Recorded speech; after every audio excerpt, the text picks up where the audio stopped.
In this video tutorial, I'll show you how you can hide the taskbar on Windows 10. So all you have to do is right-click on an open area of the taskbar, then click on Taskbar Settings.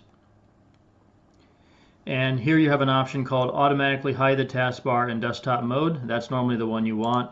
In rare cases, if you're using a tablet, you may be in tablet mode, so you would check this one instead. And that's all you have to do. Now, as soon as you click something on the desktop, the taskbar goes away. If you move the mouse pointer down there, it reappears so you can use it.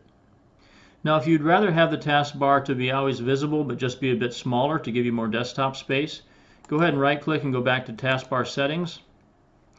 Tell it not to automatically hide the taskbar, but then tell it to use small taskbar buttons, and you can see the taskbar got smaller, and so you have more space available to you on the desktop.